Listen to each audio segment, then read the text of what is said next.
This is the second time that I'm recording this because I messed it up. Sorry. What was this in? Sorry. Okay, so in this video, I'm reviewing a couple of sagas and books that I think that are good to pre-adolescents, adolescents to read. So if you're a parent and you want your kid to read something,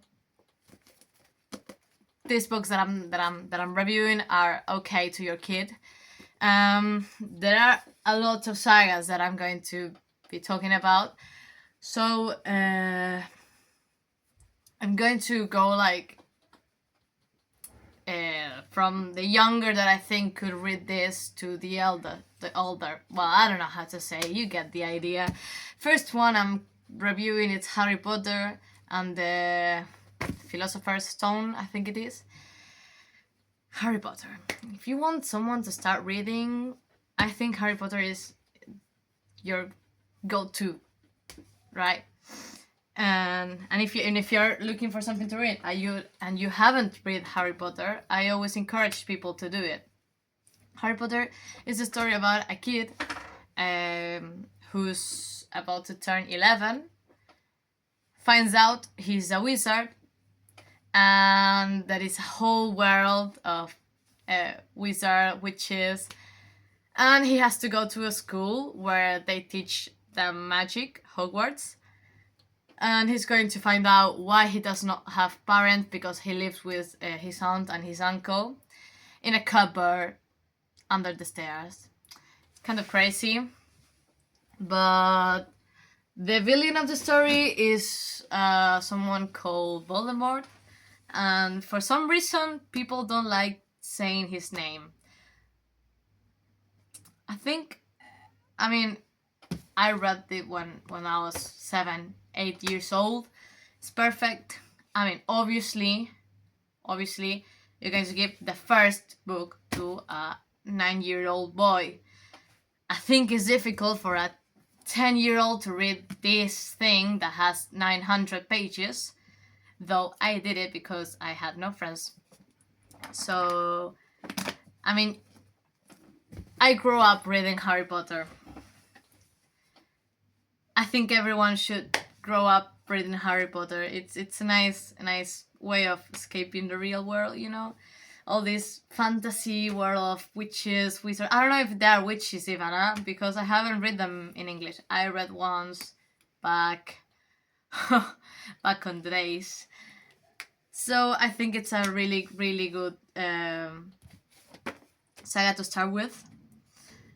And well, Harry gets older through all the books. In the first book he's 11, the second he's 12, third he's 13, fourth he's 14, and you get the idea.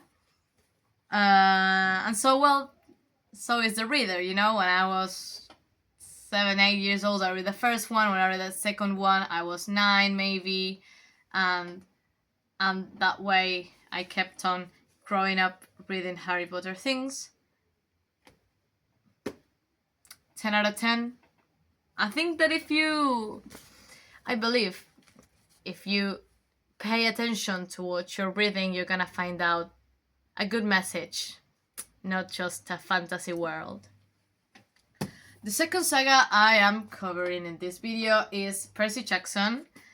I do have the first one and the second book. The first book and the second one. But I gave it to my cousin. These are the old editions, you know? The old ones. I gave it to her because I wanted her to read something, and she was totally into it. She really liked it, and now she's all crazy about this word. I'm saying this. There are a lot of books that I am reviewing here that I gave to my cousin that I think she's 12 maybe, and she loved them completely, and now she's really into them, the fandoms, the book. I'm going to say something about that later on. So, Percy Jackson, 10 out of 10 also. The first book is The Lightning Thief. It tells a story about Percy, a boy of 12 years old who finds out he's a demigod. A demigod that shouldn't exist, so pay attention to that. And in this first book, he has the mission to first find out who stole Zeus' lightning and returned it before the solstice. And second, find where his mama's soul is, because it's lost someplace, somewhere, and he doesn't know. So if you read it, you're gonna find out why the soul was missing and everything. 10 out of 10. What I like about... Oh god, I forgot about this. Wow.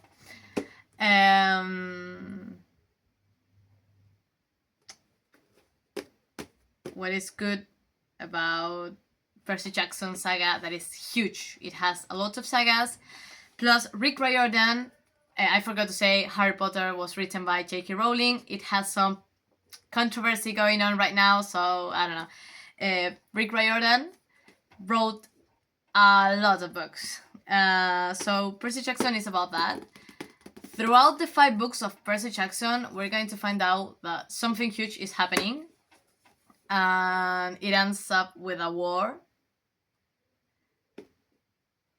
And, well, we keep going with the second saga of Percy Jackson.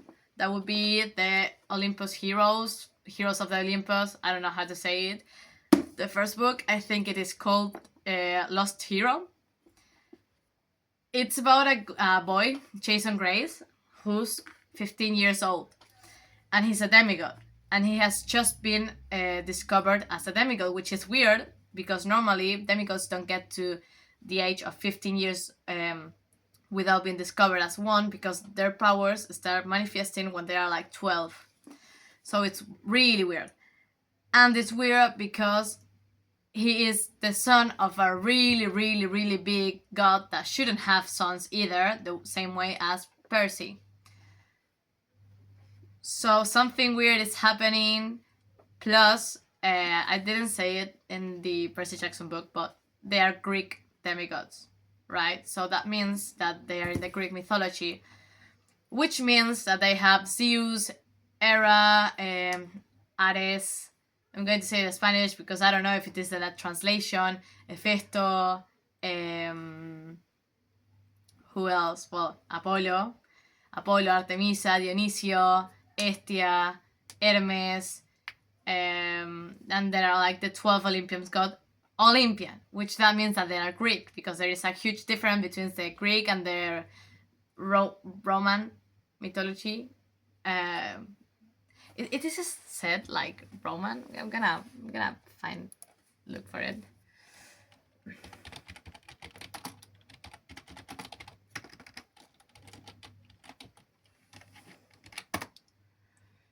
Roman, yes. I'm not wrong. So this boy names everything in like the Roman version of the gods, which is really, really weird. So give it a go. It has also 5 books, but this, I would say that is more for an adolescent of 14 years old maybe, because it is written in a very different way. Percy Jackson is written, was written, well, I don't know how to speak English. I'm trying my best here. It was written in a point of view, right? So it's really nice from a kid to read, and it gives you like the feeling that you are into it, and I don't know, you know Percy, and you know what's happening inside his head and everything. But this saga, it also has 5 books. It's written in, it would be like an omniscient narrator, I think. I don't know like the terminology in English. But, oh, what did I... I threw something here apparently back on the day. That's terrible.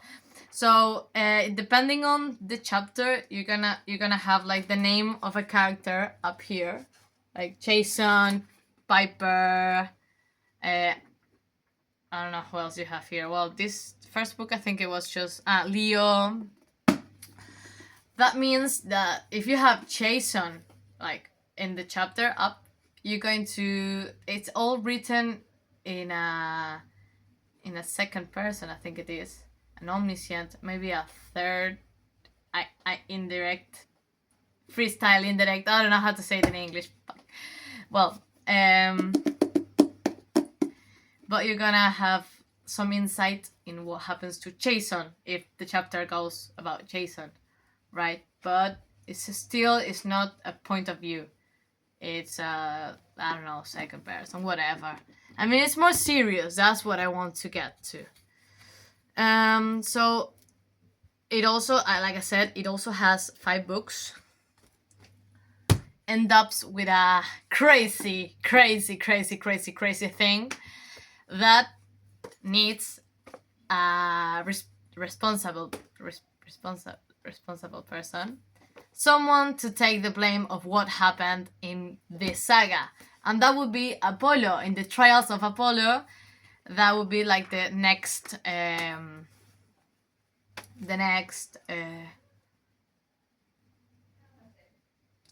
saga. Well, Apollo is the one who takes the blame for everything that happens in the other saga, and gets kicked out of Olympus. So now he's immortal and has to fulfill some trials to be able to become a god again. But for my friends that know a little bit of Greek mythology, you know that Apollo is really egocentric and is not like the most humble person of all. Oh God. Well, so these trials are meant to give him a lesson of humble barely be. I don't know, just to be more humble. My English. Percy Jackson and the Greek Gods. This is a spin-off, not from Percy Jackson, so it's not something that happens to Percy. It's just the beginning of the world as in Greek mythology, and it's just that. Like, I mean, you got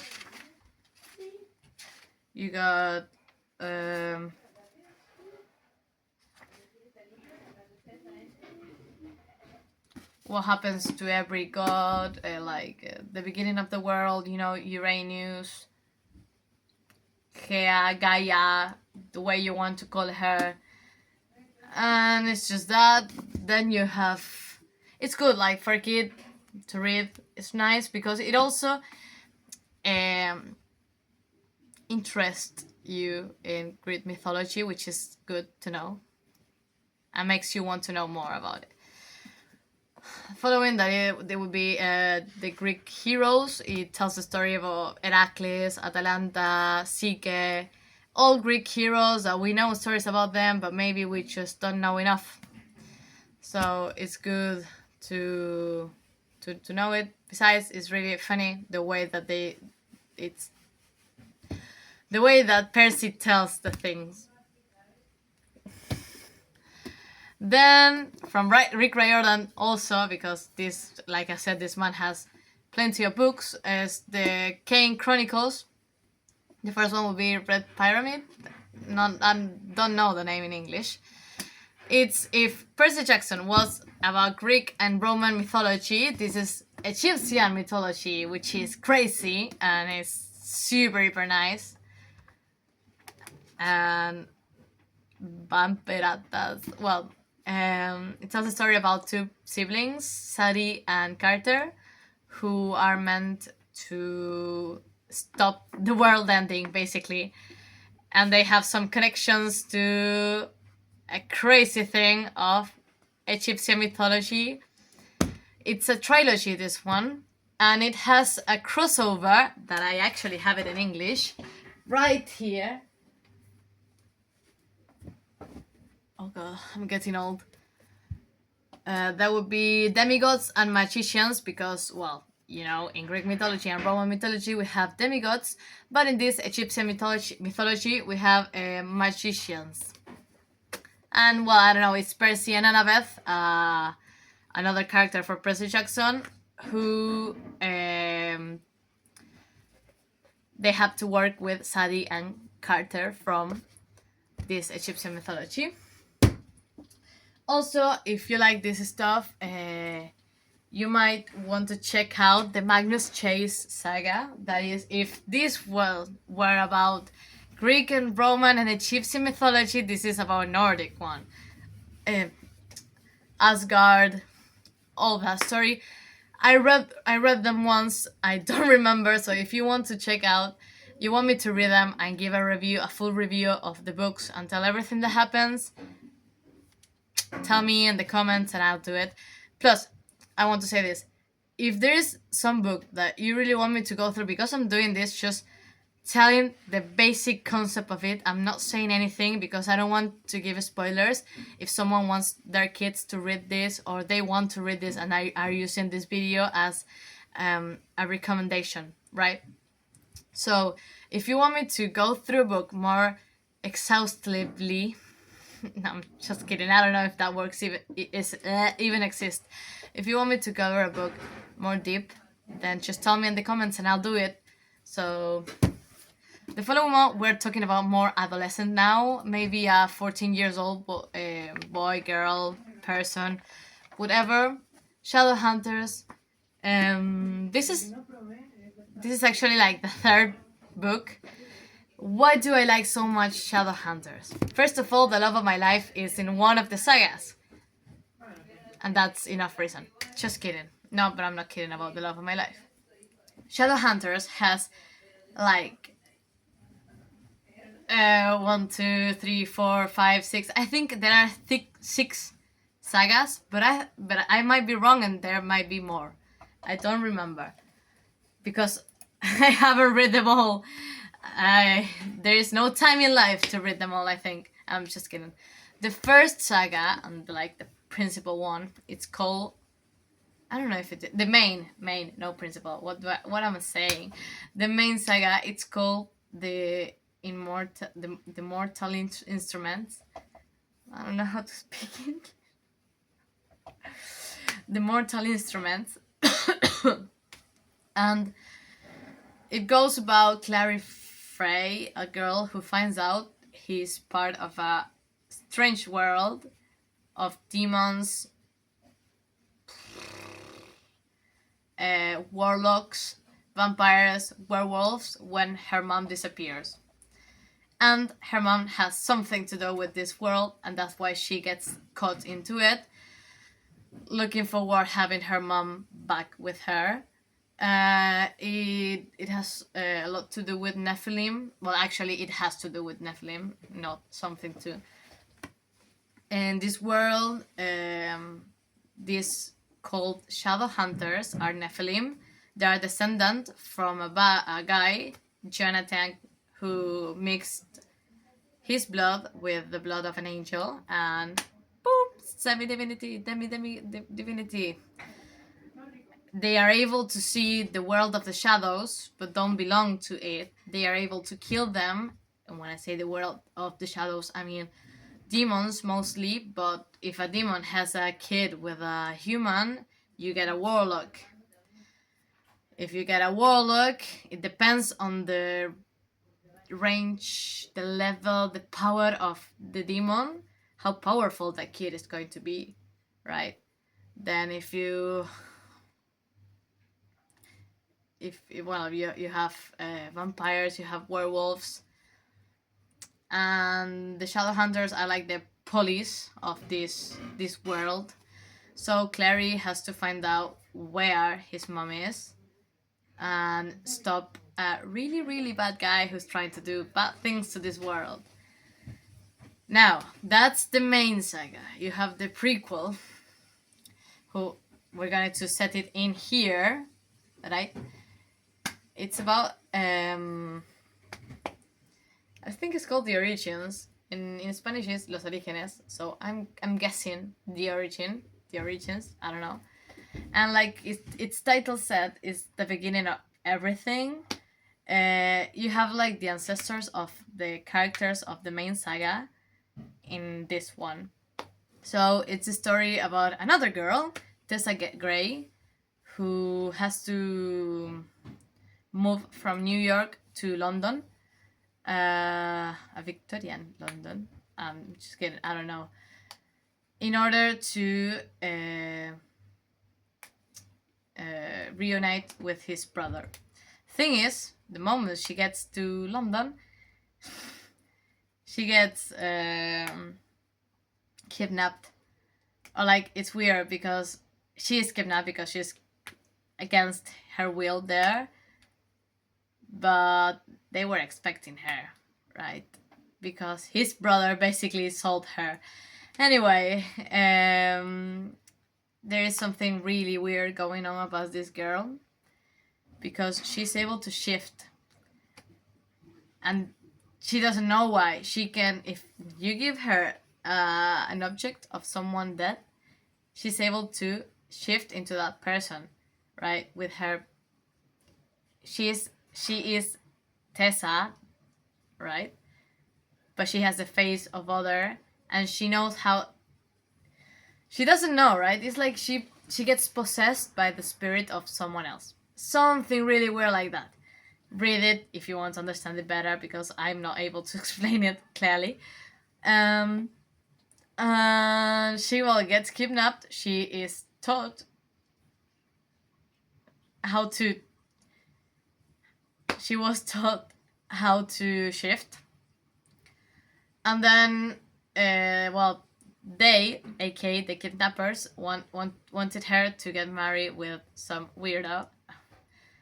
And there comes the love of my life, the shiny, the knight in shining armor, Will Herondale, who rescues her and takes her to the Shadowhunter base or place, whatever, because he is a Shadowhunter, and he is one of the best Shadowhunters you're gonna find. So first of all, they want to know what Tessa is, because she doesn't have a warlock sign, because warlocks normally, since they are like part demon, they have something that points them as a warlock, aka their skin, horns, eyes, mouth. Something is off and tells you that person is not human. Well, Tessa is completely human. She's completely normal. And they don't know if she's a shadow hunter, because shadow hunters use runas. Like, there are some kind of tattoo, angelical signs, tattoos, because it's not like they tattoo it. It's something they do with a tool, and they are sacred, so that gives them power. If you're not a Nephilim, you're gonna die, you're gonna burn. So they cannot try if she's a shadow hunter, because, well, they don't want her to die. So first of all, what is Tessa? Why did they kidnap her? What do they want with her? Who wants to get married with her? What is going on? Because there is a person that is causing a lot of trouble to the Shadowhunters, and apparently it has something to do with Tessa. And I have to finish that one. Then you have the saga of Will Herondale's kids. Then you have, going back to the main one, the following. Then you have another one that covers up for 400 years of a warlock. Then you have a spin-off of a gay couple. And I think you have others, but I don't remember. There are more than 21 books, so if you want to read, then go out and read it. Maze Runner, Run or Die. 100% science fiction. This is good for a teen more than 15 years, because younger won't understand them probably.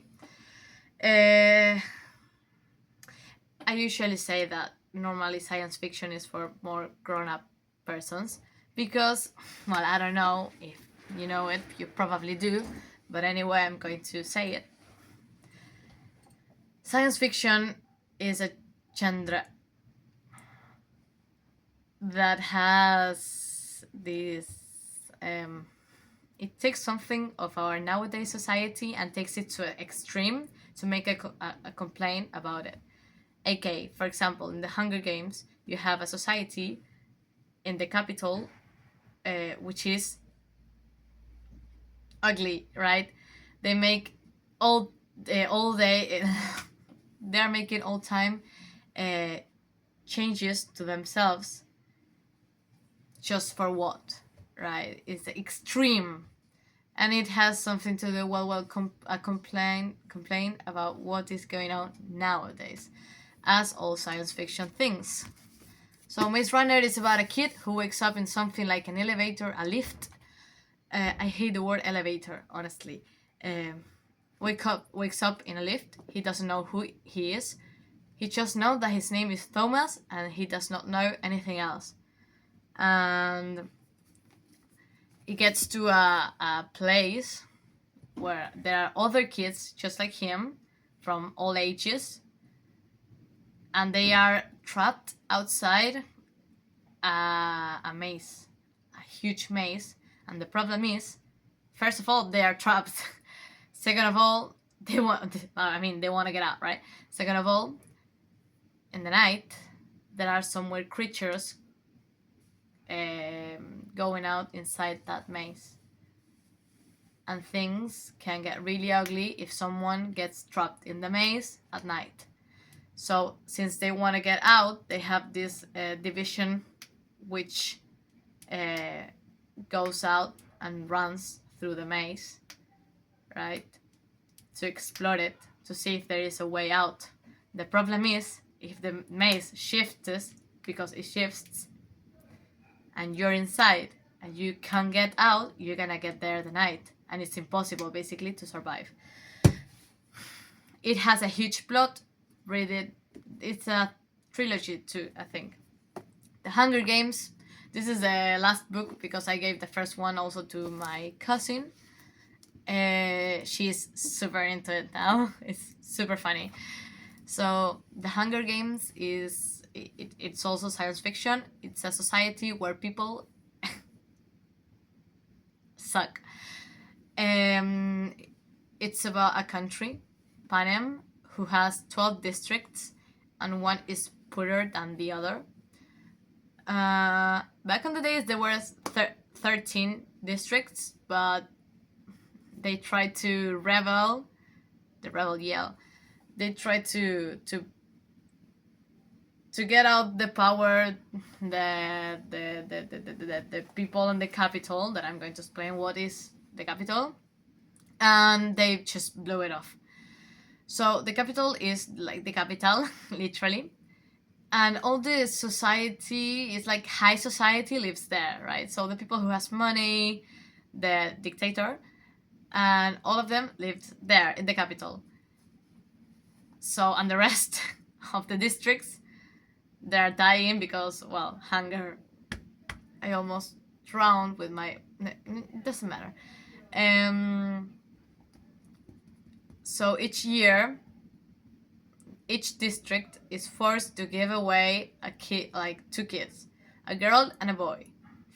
They are, I think, from 12 to 18 years, 19. I don't exactly remember the age, but when you're 12, I think it was, you enter in the sorting ceremony, and that actually is called the reaping. Why is that? Well, they have all the names of the boys in just one coso, in one thing. They take one, they read it aloud. That's the one who's going to be in the Hunger Games, and then they do the same with the girl. So you have 12 kids, 24 kids, 12 girls, 12 boys, and they have to kill each other in an arena. They have to kill each other. That's it. And while there is a whole complot going out, and the story is about Katniss Everdeen, a girl who offers herself as a tribute in order to save her sister from the reaping, because she was selected as one candidate.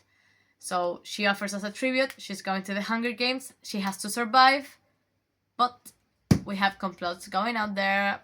Really nice.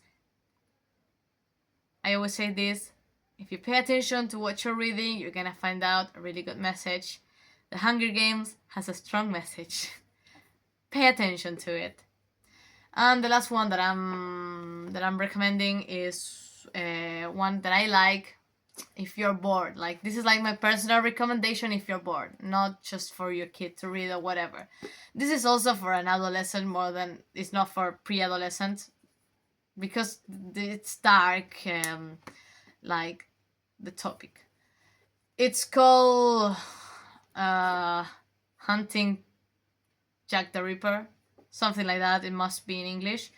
It's about a girl, Audrey Rose, who wants to be a coroner.